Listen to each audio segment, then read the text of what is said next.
Quraisy, kepala-kepala suku, di sebuah tempat di kota Makkah namanya Darun Nadwah. Apa namanya?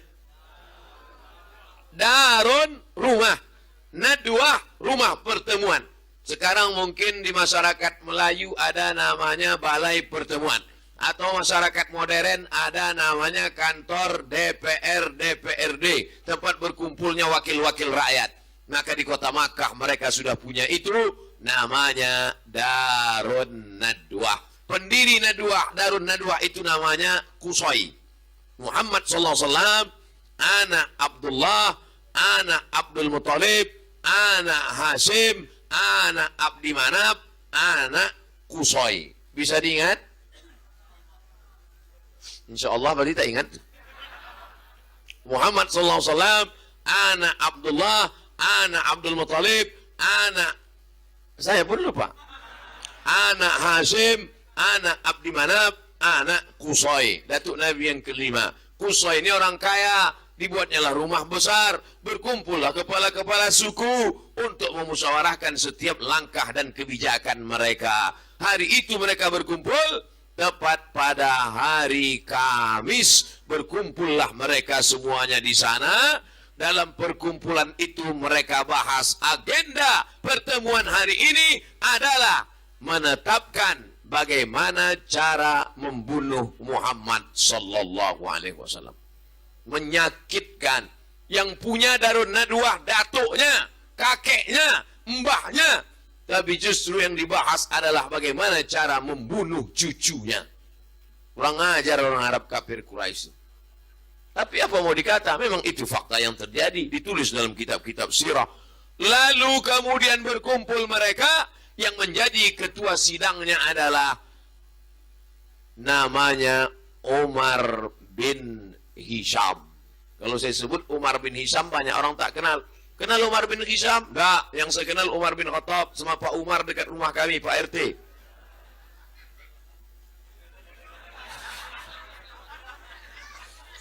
Namanya Umar bin Hisham. Umar bin Hisham. Tapi nama keren. Nanti kalau saya sebut nama kerennya, oh kalau itu kenal. Namanya Abu Jahal. Abu Jahal. Makanya kalau kenalan sama orang itu, tanya baik-baik namanya. Nama kau siapa? Nama saya Ibrahim. Ku cari kemarin di Facebook tak ada Ibrahim. Rupanya Bram. Nah, begitu juga dengan ini. Nama dia Umar bin Hisham. Tapi selalu dipanggil orang Abu Jahal. Dialah pimpinan sidang. Kenapa pula Abu Bapak Jahal bodoh? Pak bodoh pula bisa jadi pimpinan sidang. Kok bisa dia? Mungkin banyak duit dia nyawer serangan fajar.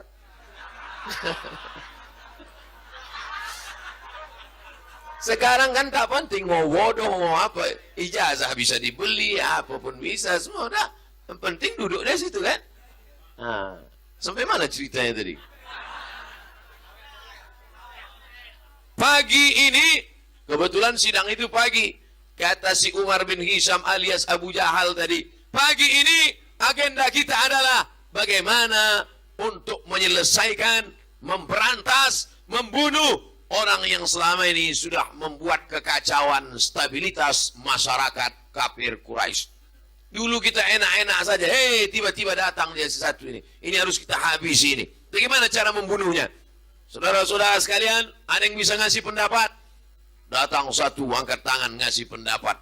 Tuan Kepala Sidang Abu Jahal, ya, menurut pendapat saya, kita antarkan dia ke tempat yang jauh. Kita cari tempat yang jauh, kita buang dia ke sana. Tenang kita di kota Makkah nih. Mau mabuk, mabuk. Mau berzina, zina. Mau mencuri, mencuri. Mau merampok, merampok. Supaya dia tidak mengganggu kita. Tangkap dia, ikat dia, naikkan ke onta, antar ke tempat yang jauh. Selesai. Tapi ada yang tak setuju. Saya kurang setuju. Kenapa kamu tak setuju? Karena Muhammad SAW itu punya aura, punya karisma kepemimpinan yang luar biasa. Nanti kalau kita buang dia ke tempat yang jauh, tiba-tiba di sana dia membuat kekuatan. Di sana nanti banyak pengikutnya, tiba-tiba dia balik ke kota Makkah. Balas dendam dia, mati kita semua. Berpikir juga mereka. Iya juga ya. Gawat ini nanti katanya kan. Kalau begitu pendapat pertama jangan diterima. Tolak. Tanya lagi. Ada pendapat yang kedua? Ada. Apa pendapatmu? Pendapat saya Tuan Abu Jahal, tak usah kita antar dia jauh-jauh. Jadi bagaimana? Kita cari kayu yang kuat, kita buat kotak, kita tangkap Muhammad sallallahu alaihi wasallam, masukkan dia ke dalam, paku kuat-kuat, ikat dia, letakkan samping Ka'bah. Jangan kasih makan, jangan kasih minum. Biarkan kering 3 hari, mati dia. Simple. Tapi pendapat ini ditolak juga. Kenapa? Karena sekeliling kota Makkah itu banyak pengikut Muhammad sallallahu alaihi wasallam. Dulu orang menyebut pengikut, kalau sekarang follower. Kalau sampai dia diusik, kalau sampai dia ditangkap, kalau sampai dia dikurung, dibiarkan dia kering di samping Ka'bah, mati, meninggal, maka ini Makkah akan bergejolak, mengamuk semuanya. Hati-hati. Jadi ternyata cerita-cerita ini mirip-mirip gitu juga. Udah ada dari dulu, udah ada cerita lama ini.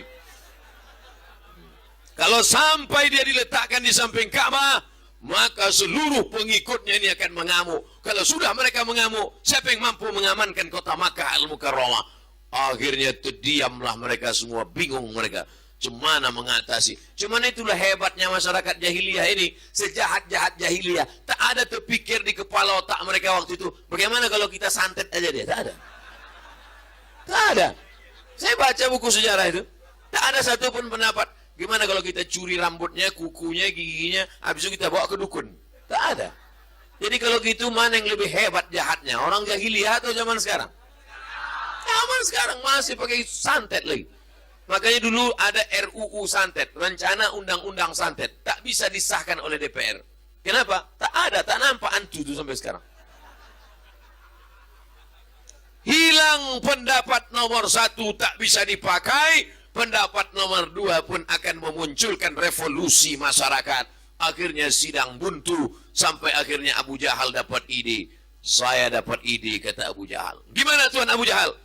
Gimana kalau kita utus satu anak muda malam-malam masuk ke dalam kamarnya, lalu kemudian diambil pedang, pancung kepalanya pas dia sedang tidur.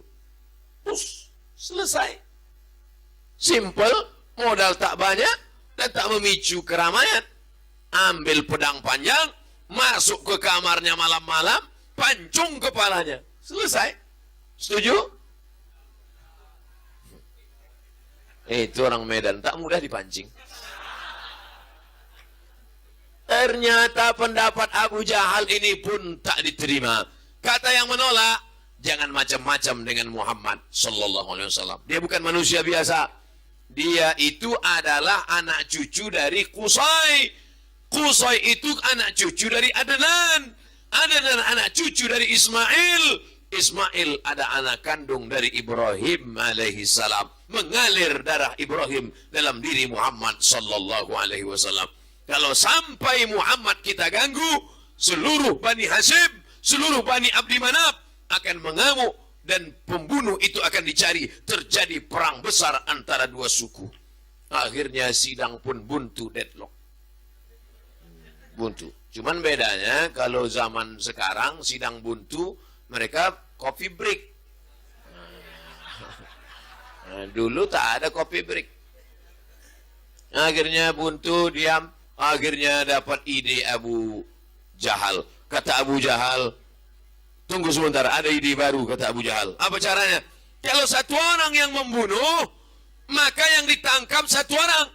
Kalau satu orang yang membunuh, yang berperang satu suku. Kalau begitu kita ganti ide baru. Setiap suku mengutus satu anak muda. Setiap suku satu anak muda. Setiap suku satu anak muda. Setiap suku satu anak muda. Ada 14 suku, utus 14 anak muda. Yang paling kuat tenaganya, yang paling panjang pedangnya. Maka 14 orang ini nanti malam masuk ke rumah Muhammad SAW, pancung kepalanya. Kalau sudah semua suku ikut, siapa yang mau ditangkap? Inilah ide korupsi berjamaah. Karena kalau satu orang yang buat, satu ditangkap. Tapi kalau semua buat, penuh lah. LP. Akhirnya hebat juga. juga kau Abu Jahal. Inilah namanya Abu Bapak Jahal bodoh, Abu Jahal. Kenapa dia dibilang bodoh? Padahal otaknya cerdas. Maksudnya untuk yang baik-baik dia bodoh.